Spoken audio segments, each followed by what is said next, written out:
This is Rich Galassini with Cunningham Piano, and you're joining me in the home of David Andersen in Los Angeles. And David Andersen, let me tell you something. I've known of you longer than I've known you, but it's been a pleasure getting to know you and collaborate. And we've had David at Cunningham Piano, and I'm right now in his home. Hey, David. By the way, David is a piano technical guru. What he can do with a piano, very few people can. But I'd love for you to tell us your story. How did you get into this field? I was a rock and roll musician, singer, songwriter, drummer. Imagine in Los Angeles. Guitar player. I wasn't in Los Angeles. I was Where were you?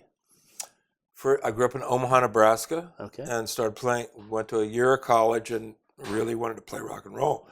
I went back to Omaha, started a rock and roll band, started another one, then got in a much bigger one, much bigger regional band kind of, and started touring all around the region. And went to New York and had a big record shot with Albert Grossman, who was a big, huge music manager at that time. Dylan, Janis Joplin, Peter, Paul and Mary. Wow. On and on and on and on. Brought us to his little domain in upstate New York. And a whole epic journey led me to Atlanta, Georgia, and started to have a family. And didn't want to be on the road for 8 months a year. What else could I do? Well, it had always been in the back of my head to... I was the only kid that hung around when the tuner was in my mom's house. I was that kid too. And the tuner actually said to me a couple of times, "You're the only kid that stuck around for this long." Because I was like... And I used to get under the piano when my mom played, because that was the hippest place to hear. It was like psychedelic kind of under there. So I always had it in my mind that I could do that. And I found a guy teaching a course at Atlanta City College and went down to this little room in this little place in downtown Atlanta and met my first mentor. His name was Jack Kofer, and he was kind of the underground good tuner of Atlanta. Right. And we just fell in like thieves, and I was tuning in a very short period of time. So you took to it. And, interestingly, lots of times musicians aren't great tuners. Talk to me about that. Well, musicians have a big belief system about how fifths should sound. Yes, they do. And how thirds should sound. And so sometimes when it gets so embedded in them, how those should sound, it's very difficult to hear it another way without feeling disturbed in a way. Because piano is different. Can you tell us how that's different? Well, pianos have a property called inharmonicity. You can't have 8 octaves and tune them perfectly. I mean, how deep do you want me to go? Pythagoras discovered something 2,000 years ago, that this glitch in the universe where all the overtones of one note in any instrument, in one string, in piano, they have partial tones called overtones. Well, he discovered that the overtone series was perfect, mathematically straight until like a certain overtone. Then it was like, huh? Right. What the hell is this? So you can't tune a piano perfectly. It's And that's impossible. where we came up with equal temperament. Equal temperament, Right. or all different kinds of iterations of temperament until equal temperament arose, which I think happened more like in the 16th century. And the story, it's fascinating. There's a fascinating book called Temperament by a man named Mr. Isaacoff that you should read. That's really gives you a Stuart contextual... Isaacoff. Stuart Yes. Isaacoff, right. Really gives you a contextual history of how insanely important tempering a fixed pitch instrument actually was in history. So I just fell into tuning. It instantly became a massive challenge and an inspiration and probably medication, because I'm certainly borderline ADD. And so it was an extreme focus on something beautiful. So within a month, I was working full time That's awesome. That's at and very, very rare. at Cecil White and Sons Piano in Atlanta, Georgia. Mason and Hamlin. This was 73, I think, 74. Okay, all right. Mason and Hamlin, Kauai, Aeolian Products, So how did you go from there to being the guy that is one of the guys in LA that's called by the most discerning pianist? That Danny Elfman, the composer, is your client, right? Yeah. We could go down name drop all day, but how did you get from being a piano tuner who's learning the trade to being here in LA and being so good at what you do? What I call failing upward. Talk to me about that. Humans actually learn from making mistakes. That's watch a kid. We're all kids, right? Yeah, All I am. 7-some billion of us were started out that way. And so when we're kids, we just naturally mess up until we succeed. Right. And there's no onus, right? Yeah. So that's how adults actually learn. So I was given the gifts of being basically pushed into the deep end of the pool. Right. Because my tuning sounded so good, right? My tuning sounded good from month like 3. Because I tuned a ton. That's very unusual for that to happen. Particularly with a musician. We've got to get over our ears in order to tune a piano. But I was a rock and roll musician. And that helped tremendously because pitch in rock and roll is close, but it can be kind of, there's more slack cut, let's say. A little bit more slack cut pitch-wise. Now, even now, that you're coming up, you're 69-ish? Yeah. Okay. 68, going to be 69 this spring. All right. So even now, you're still working totally actively. Yeah. Now, I go out at least 3 full days a week. So we need to mention this because you have a chronic illness. Yeah, 16 years ago, I got a real severe form of rheumatoid arthritis. And I have to tell you, watching you and speaking with you and having you in Philadelphia and working the day or two with us and watching you deal with the pain that you deal with the disability that you deal with day in and day out. In my mind, David, you've been a superhero for 15 years, Well, when... and folks, he turns out pianos that are gorgeous. They're just beautiful. Anyway. So, when stuff happens to you, life-changing stuff, I was, I had a whole other segment of my life as a guitar player and a singer-songwriter, and I interspersed my piano technologist career with making records and doing music. Right. Pretty good singer, pretty good songwriter. Playing the guitar was a big deal for me. I was a really pretty good guitar player and played both wrote every song I ever wrote, except maybe 3 that I wrote on the piano, on the guitar, 70-odd songs. And so within, let's say, 30 days, 16 years ago, I lost that ability for 30 days. Yeah. Wow. Yeah. Really about a week. Really. I just lost the ability to play. That's got to be heartbreaking. I mean, Well, life-changing, certainly. Yes. Hinge point moment, like, what am I going to do? Exactly. So I why-me'd for a couple of weeks, Why me? And, it was depressing.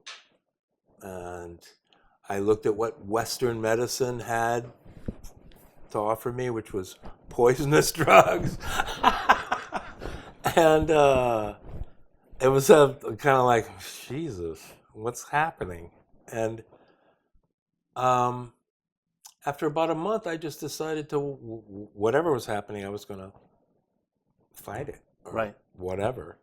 Well, I had to find a way to keep working, Right. to keep living my life, to keep being grateful to be alive. What alternative did I have? That's an alternative Yeah. that I might have chosen. Well, withdraw into, kind of bitterness and disability. That's a alternative, tragically, that many people make. Yeah. Many people that have the level of this particular disease that I have are not happy campers. Right. And I've managed to become a really happy camper. Well, that's part of what is amazing about you, David.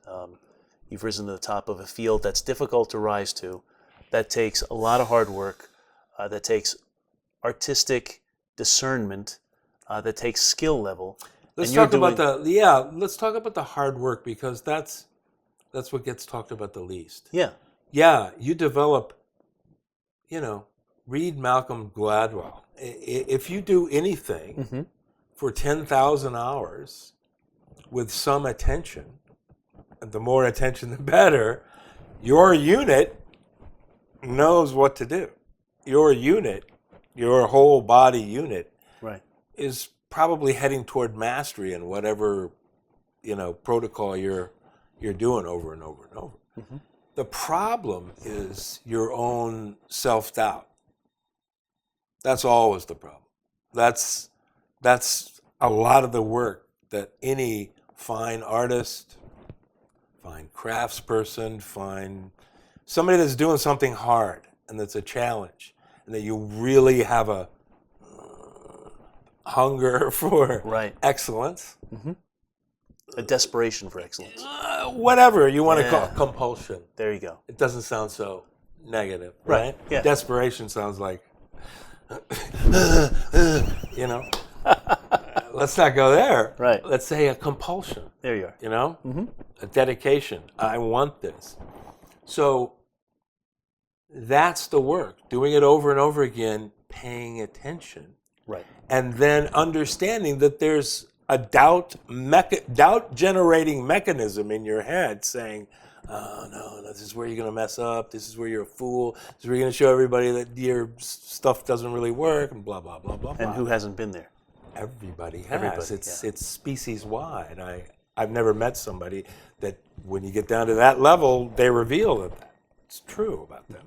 So the work is entering the world of sound and staying out of your head and in your body, right? Yeah. And literally not giving this self-doubt mechanism a lot of room, because your body knows what to do. You tune 1,000 pianos and your body, it gets insanely attuned to what you're doing, right? It just does, because it's a brilliant unit. Absolutely. So if you listen, by the time you get to have 4 decades in or 5 decades in or whatever it is, it becomes beautifully automatic. You come to a piano, and you put your hands on it and you listen to it and you meddle around with the pedal and put the action through your little test mechanisms, and within a very short period of time what's going on with it.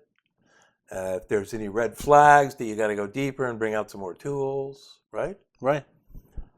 It just becomes beautiful. And then when you're in the middle of the work, if you can also stay out of your head and stay focused on the work that you're doing, it's just beautiful. It's like meditation. They're paying you to, focus and take little breaks and have coffee and water and, there's the bathroom. Here's everything. Well, I think it's a lot less simple than that, but David, I really appreciate you sitting down and chatting with us. And I thank you for joining us here at Cunningham Piano. David Andersen here in Los Angeles. We're in his home right now. A piano guru. If you happen to be in the area, call David. He's busy enough that he may not come out to see you. I know, I'll come out to see you. All right. We'll get somebody out there. I'd like to ask you some questions about Cunningham pianos, but I Yeah. guess maybe time's up, or... Yeah, go ahead. What the heck? So, I'm a fairly harsh critic of, modern pianos, new Yes, pianos. you are. That's what I love about you. I mean, You have to be a harsh critic in order to go to beauty, right? absolutely. Yeah. So, And by the way, I'm interrupting you. I'm sorry. David's home is filled with gorgeous, beautiful art because his wife is a sculptor. yes, she is. So Super inspiring now artist. she married you, so she might not be such a discerning, someone who know, discerns I know. beauty. She married, let's just say, I married up into the troposphere. How about that? We'll say that. Okay.